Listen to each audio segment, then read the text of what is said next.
नमस्कार दोस्तों, एक बार फिर से आपका बहुत बहुत स्वागत है जीबी कोचिंग यूट्यूब चैनल पर। आज की क्लास में हम पढ़ने वाले हैं कक्षा 10 गणित का पहला चैप्टर, जिसके दो इम्पोर्टेंट क्वेश्चन मैंने लिए हैं यहाँ पे। और इस पार्ट का नाम अपना है वास्तविक संख्याएं। इससे 4 नंबर के प्रश्न बनते हैं अपनी परीक्षा के अंदर, जिसमें देखो पहला प्रश्न अपना है संख्याओं को अभाज्य गुणनखंडों के गुणनफल के रूप में व्यक्त करना। यानी कि आपको कुछ संख्याएं देते हैं और उनको आप गुणनखंड करेंगे, अभाज्य गुणनखंड करने हैं और उनको क्या करना है, घातांक के रूप में और गुणा के रूप में उसको व्यक्त करना है। दूसरा सवाल है दो संख्याओं का एचसीएफ आपको दे रखा है, आपको उन दो संख्याओं का एलसीएम निकालना है। इसके दो तरीके हैं, अपन दोनों तरीकों से इसको हल करने वाले हैं। तो यहाँ पे सबसे पहला सवाल देखिए, 140 को अभाज्य गुणनखंड के रूप में लिखना है। तो सबसे पहला काम क्या है, गुणनखंड पता होने चाहिए कि इसके अभाज्य गुणनखंड क्या होंगे। तो गुणनखंड करने का आसान सा तरीका है और ये बचपन से अपन पढ़ते आ रहे हैं, ठीक है। तो ये 140 की क्या करेंगे, अभाज्य गुणनखंड। और अभाज्य गुणनखंड कैसे होते हैं, इसमें अभाज्य संख्याओं का भाग देते हैं। अब आपको पता ही होगा अभाज्य संख्याएं जो प्राइम नंबर जिनको अपन बोलते हैं अभाज्य संख्याएं, ये कौन कौन सी होती है देखना। ये सबसे पहले सबसे छोटी जो अभाज्य संख्या है वो है 2, उसके बाद में 3, 5, 7, 11, 13, 17, 19 और ऐसे ही अनंत तक है ना। यानी कि अभाज्य संख्याएं कहीं खत्म नहीं होती है, अनंत तक जाती है। क्लियर। तो 140 में अभाज्य गुणनखंड करने के लिए सबसे पहली अभाज्य संख्या 2 है। तो 2 का भाग 140 में जाता है, आसानी से जाता है। और कितने बार जाएगा, 70 बार। क्लियर। दूसरा, वापस यहाँ पे देखो 2 का भाग कैसे पता करेंगे, यानी कि अगर पीछे वाला अंक सम संख्या आती है तो 2 का भाग जाएगा, दूसरी बार भी वापस क्या जाएगा, 2 का भाग। अब 70 के अंदर 2 का भाग, यानी 2 का भाग देने का मतलब है कि उस संख्या का आधा कर लेते हैं। तीसरी बार यहाँ पे 35 आ गया। अब आपको पता है 35 5 और 7 दोनों के पहाड़े में आते हैं, तो इससे कोई फर्क नहीं पड़ता है कि पहले 5 का भाग दें या फिर पहले 7 का भाग दें, किसी का भी दे सकते हैं। तो पहले अपन 5 का दे देते। 5 के पहाड़े में 35 जो है 7 बार में आता है, और 7 किसके पहाड़े में आएगा, 7 के पहाड़े में आएगा। तो यहाँ पे जो ये संख्याएं आई है वो क्या है, 140 के अभाज्य गुणनखंड है। और इनको जो किस रूप में लिखना है, इसको इस रूप में लिखना है, गुणनफल के रूप में। और ये गुणनफल ऐसा हो गया। क्लियर।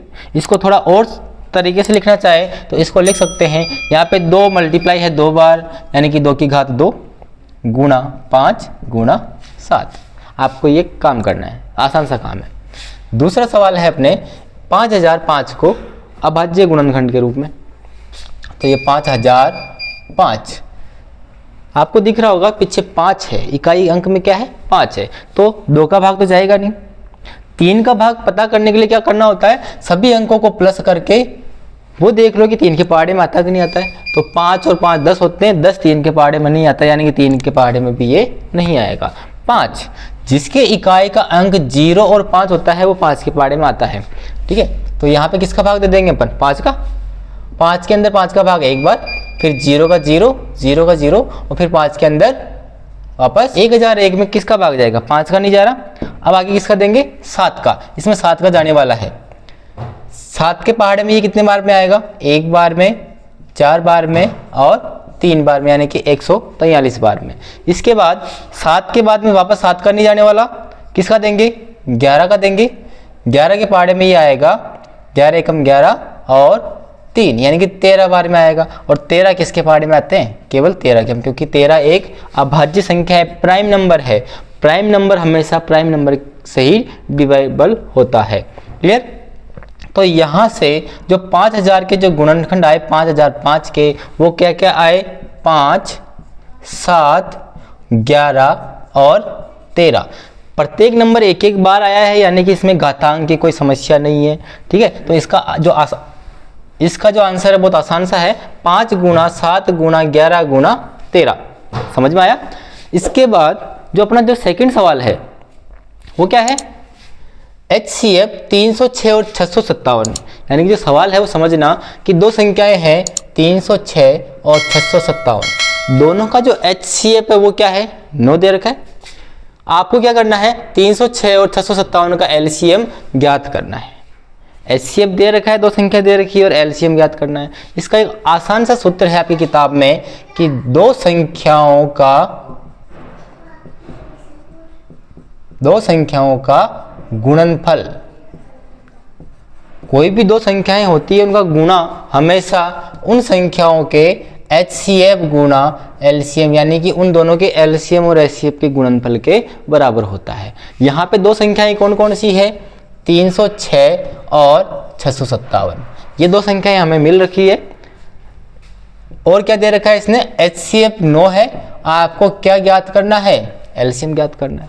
ये एक आसान सा फॉर्मूला है जिससे ये आसानी से क्वेश्चन हो जाएगा। आपको LCM निकालना है तो जो मल्टीप्लाई में जो 9 है उसको कहाँ ले जाएंगे अपन, डिवाइड में आ जाएगा। क्या कहाँ आ जाएगा, डिवाइड में। तो ये 306 गुणा 657 जो 9 मल्टीप्लाई में था वो आ गया डिवाइड में। दोनों में से 9 से किसी को भी काट सकते हैं। क्यों काट सकते हैं, क्योंकि HCF है और HCF वो नंबर होता है जो दोनों में ही क्या हो, कॉमन हो। और कॉमन होने का मतलब है कि इसका भाग इसमें भी जाएगा और इसमें भी जाएगा। आप किसी भी संख्या में दे सकते हो। तो अपन इसको काट लेते हैं। 9 7 63 बच गए 2, 2 7 27 यानी कि 3 बार। तो 77 बार ये पूरा पूरा कट जाएगा। तो यहाँ से जो LCM निकला वो निकला 306 गुणा 73। आसानी से इसका गुणा करके आप आंसर निकाल सकते हैं। क्लियर है, समझ में आया। यहाँ पे मल्टीप्लाई करने के बाद जो आंसर आएगा वो आपका क्या होगा, फाइनल आंसर होगा। और मल्टीप्लाई करने पर जो आंसर आ रहा है वो क्या है, 306 को 73 से गुणा करने पर जो फाइनल आंसर आएगा वो हो जाएगा अपना 8 3 3 2 and 2 यानी कि 22,338। इसका क्या हो जाएगा, LCM हो जाएगा। ये अपना क्या है, फाइनल आंसर है। ये प्रश्न पहले भी परीक्षा में पूछा गया, यानी कि बोर्ड परीक्षा में ये पहले भी आ चुका है और इस साल वापस आने की पूरी संभावना है और इसलिए काफ़ी इंपॉर्टेंट हो जाता है इस बोर्ड परीक्षा 2025 के लिए। ठीक है, तो आप इसको अच्छे से समझना है। मल्टीप्लाई आसान सा ही है और क्वेश्चन बहुत आसान है, यानी कि एक आसान सा फॉर्मूला है जिसको याद करना है और ये आसानी से आपका आंसर निकल जाएगा। क्लियर दोस्तों, तो ऐसे ही मिलते हैं वापस नेक्स्ट वीडियो में। धन्यवाद।